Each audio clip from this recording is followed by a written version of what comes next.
Hey guys, if you want to enter the even numbers in Excel, how you do this? Let me show you the easiest way.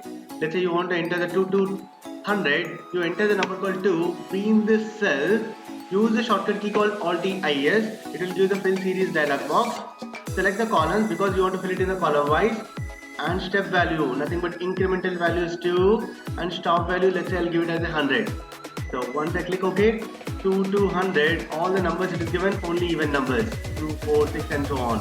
Similarly, if you want to enter the odd numbers, let's say starting from the 9, enter, be in this cell, Alt-IS, same shortcut key, fill it in the column wise, and step value again 2, means what?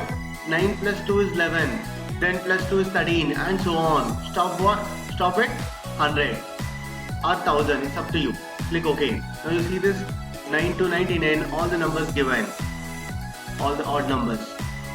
If you want to get the prime numbers, how you get it? If you know the answer, write it in the comment box.